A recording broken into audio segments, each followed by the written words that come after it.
Thank you, Mr. Chairman. And following up on my colleague on appropriations as well, we had a great conversation in the Ledge Branch Approps hearing week before last as it relates to the Modernization Initiative account. But I want to follow up.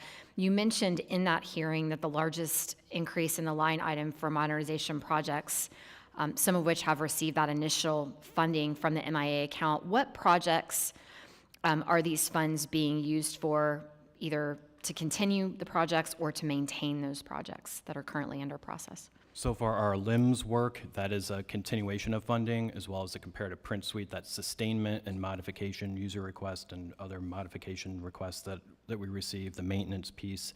The funding for the initial start of the project is the committee portal, the collaborative drafting tool, and that's really where those funds are set for. Perfect. You've requested $800,000 from the MIA account to conduct research and analysis to determine the next steps for XMetal. Can you share what an upgrade of XMetal will provide to the House community? And this may have sort of been touched on, but I'd love a little bit more. Certainly, it will offer the better collaborative tools we envision for both members to talk to each other, members and staff, members and outside organizations.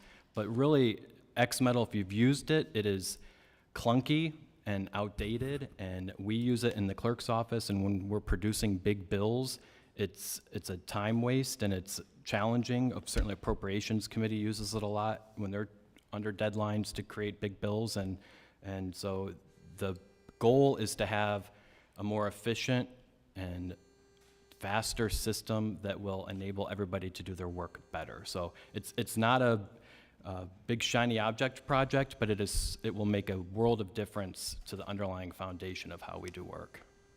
Perfect, thank you. And I want to also just mention, you've done, I think, a tremendous amount of work already in some of the initiatives that the Select Committee had put forward, and then certainly what we're looking to do this Congress and hopefully next. So thank you for your interest in, I think the committee deconfliction tool was mentioned by my colleague, Mr. Kilmer, and I hope that clerks in other committees will utilize this tool so that those of us that have several committees and even more subcommittees are not having to run from place to place to be able to testify and or question witnesses in hearings. So that's a shout out to all the clerks out there.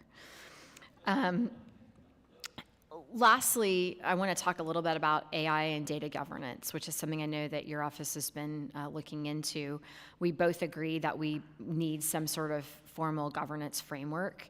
You mentioned the potential use case for AI with legislative drafting and management of some data sets. Can you share a bit more about testing that should be taking place before the implementation of that technology?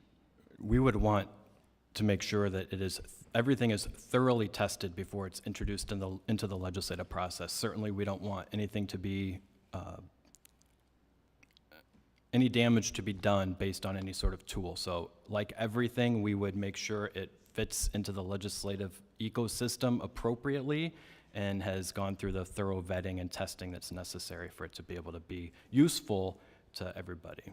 I think in a roundtable we had, one of the things that I think stuck out the most to me is the fact that it's sort of input in, input out, and the data sets that are being utilized need to be vetted carefully so we make sure that everything that's being used is factually correct, is accurate, has sort of resources to back it up, and so thank you for mentioning that. The last thing I want to ask is about staff.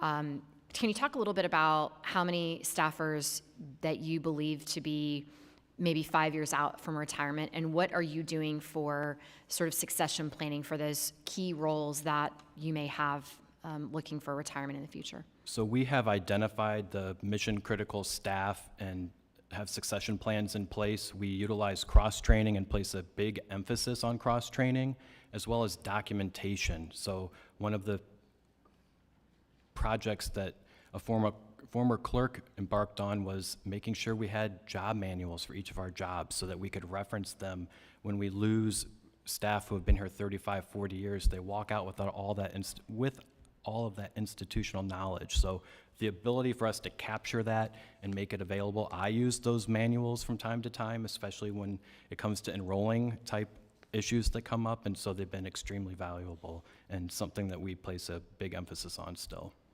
Acting Clerk, thank you for being with us this morning. I look forward to continuing to work with you on these modernization initiatives with my colleague across the aisle. And with that, Mr. Chairman, I yield.